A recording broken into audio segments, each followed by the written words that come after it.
Welcome to budget cooking. இன்றைக்கி நம்ம பார்க்க போகிறது சூப்பரான கொழுக்கட்டை. வேர்க்கடலையை பூர்ணமாக வச்சு நம்ம விநாயகருக்காக செஞ்ச ஸ்பெஷல் கொழுக்கட்டை எப்படி செய்கிறதுன்னு வாங்க பார்க்கலாம். 1 கப் அளவுக்கு பச்சை நிலக்கடலை, இதை நல்லா வாசம் வர வரைக்கும் வறுத்துக்கலாம். நல்லா வெடித்து வறுபடுது. இப்போ நம்மளோட நிலக்கடலை நல்லா வறுபட்டுருச்சு. அடுப்பை அமர்த்திடலாம். இப்போ நல்ல நிலக்கடலையை தோலை உரித்து எடுத்தாச்சு. கடையில் வறுத்த கடலைன்னு இருக்கும், அது வாங்கவே கூடாது. அதில் வந்து சால்ட் போட்டிருப்பாங்க. அதனால் பச்சை கடலை வாங்கி நல்லா வறுத்து தோல் எடுத்துக்கலாம். இப்போ இதை மிக்சி ஜாரில் போட்டு நல்லா பவுடராக அரைச்சி எடுத்துக்கலாம். இப்போ நான் அந்த நிலக்கடலையை பவுடராக அரைச்சி எடுத்துகிட்டு வந்தாச்சு. ரொம்ப ஒரே ஃபோர்ஸாக போடக்கூடாது, பல்ஸ் மோடில் போடணும், இல்லைன்னா இதிலேருந்தே எண்ணெய் விட்டுக்கும். இப்போ நம்மளோட நிலக்கடலை பவுடர் சூப்பராக ரெடி ஆயிடுச்சு. மறுபடியும் இதே பாத்திரத்தில் நம்ம வறுத்து எடுத்த இந்த பொடியை சேர்த்துக்கணும். இப்போ 1 கப் அளவுக்கு நிலக்கடலை பருப்புனா கிட்டத்தட்ட 3/4 கப் அளவுக்கு வெல்லத்தை பொடிச்சு எடுத்து வச்சுருக்கேன். இதை சேர்த்துக்கலாம். போட்டு இதை ஒரு வாட்டி நல்லா கலந்து விட்டுக்கலாம். அந்த சூடுலேயே இந்த வெல்லம் வந்து உருக ஆரம்பிச்சிரும். இந்த வெல்லம் உருகி இந்த பருப்போடு சேர்ந்து நல்லா கடலை மிட்டாய் மாதிரி, கொக்கோ மிட்டாய் மாதிரி வந்துடும். செம்ம டேஸ்ட்டாக இருக்கும். இது கூடவே 3/4 கப் தேங்காய் பூ. இப்போ நல்லா வெல்லம்லாம் உருகிடுச்சு. தேங்காய் பூ, வெல்லம், வேர்க்கடலை எல்லாமே ஒன்றோட ஒன்று சூப்பராக மிக்ஸ் ஆயிடுச்சு.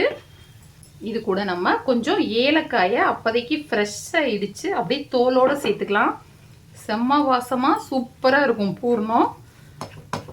அப்போதைக்கு இடித்து சேர்க்கும் போது அந்த ஃப்ளேவரே அருமையாக இருக்கும். நான் இதுக்கு ஒரு 5 போல் ஏலக்காய் இடித்து சேர்த்துருக்கேன். நம்மளோட பூர்ணம் தயாராகிடுச்சு. கொழுக்கட்டைக்கு தேவையான மாவை ரெடி பண்ணிக்கலாம். இப்போ நான் 1 கப் அளவுக்கு கொழுக்கட்டை மாவை எடுத்திருக்கேன். கடையில் விற்கிற ரெடிமேட் கொழுக்கட்டை மாவு. அதை இதில் சேர்த்துட்டு நல்லா வறுத்து விட்டுக்கலாம். ஒரு 2 நிமிஷம் போல் அந்த மாவு சூடாகிற அளவுக்கு வறுத்துக்கிட்டா போதும். இப்போ நம்மளோட மாவு நல்லா வறுத்துருச்சு. இதை ஒரு பிளேட்டில் மாற்றிக்கலாம். நம்ம மாவு அளந்த அதே கப்பில் 1 கப் அளவுக்கு தண்ணி சேர்த்துக்கலாம். இது கூட மாவுக்கு தேவையான அளவு உப்பு போட்டுக்கலாம். இப்போ தண்ணி நல்லா கொதிச்சு வரட்டும். இப்போ தண்ணி நல்லா கொதிக்குது. இப்போ நம்ம இந்த மாவை சேர்த்துட்டு அப்படியே கலந்து விட்டுக்கலாம். இப்போ கலந்து விட்டாச்சு. இப்போ இதோட நம்ம அடுப்பை அமர்த்திட்டு இதை ஒரு 5 நிமிஷம் போல் அப்படியே மூடி போட்டு மூடி வச்சிடலாம். அப்புறம் கையை வச்சு நல்லா கலந்து விடும்போது நம்மளோட மாவு செம்ம சாஃப்டாக சூப்பராக ரெடி ஆயிடும். இப்போ ஒரு 5-10 நிமிஷம் கழித்து கை பொறுக்கிற சூடு வரும்போது லைட்டாக சூடு இருக்கணும். அப்போவே இந்த மாவை நல்லா கையை வச்சு ஃபுல்லாக ஒன்றா சேர்த்துக்கணும். கொஞ்சமாக நல்லெண்ணெய், நெய் போட்டுக்கிட்டால் கூட நல்லா தான் இருக்கும். ஆனால் கொழுக்கட்டைக்கு நல்லெண்ணெயோட வாசம் இருந்தால் அந்த கொழுக்கட்டையும் இன்னும் கொஞ்சம் டேஸ்ட்டாக இருக்கும். நல்லா மாவை ஒன்றோட ஒன்று நல்லா சூப்பராக மிக்ஸ் பண்ணியாச்சு. நம்மளோட மாவு பாருங்கள், அவ்வளோ சாஃப்டாக சூப்பராக இருக்குது. இப்போ நம்ம கொழுக்கட்டை அச்சில் போட்டு ரெடி பண்ணிக்கலாம். இந்த தடவை குட்டியாக நமக்கு ஒரு சூப்பரான அச்சு கிடச்சிருக்கு. இதோட மாவும் ரெடியாக இருக்குது, பூர்ணமும் ரெடியாக இருக்குது. சூப்பரான குட்டியாக கொழுக்கட்டை அச்சும் ரெடியாக இருக்குது. இதில் நம்ம கொஞ்சம் எண்ணெய் வச்சுக்கலாம். நான் நல்லெண்ணெய் தான் வைக்கிறேன். இது வந்து குட்டி கொழுக்கட்டையாக இருக்கிறதுனால கொஞ்சமாக மாவு எடுத்துக்கலாம்.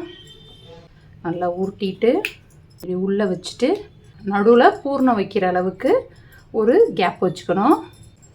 இப்போ இதிலிருந்து கொஞ்சமாக பூர்ணத்தை எடுத்து உள்ளே ஸ்டஃப் பண்ணிக்கலாம். இதுக்கும் மேலே கொஞ்சம் மாவு எடுத்து நல்லா உள்ளே வச்சு மூடி விட்டுடலாம்.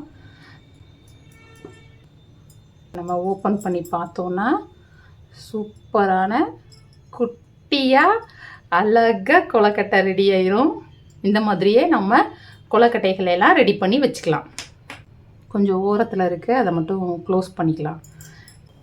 இப்போ நம்ம கொழுக்கட்டைகள்லாம் சூப்பராக ரெடி ஆயிடுச்சு. நம்மளோட இட்லி பாத்திரத்தில் இதை வேக வச்சு எடுத்துக்கலாம்.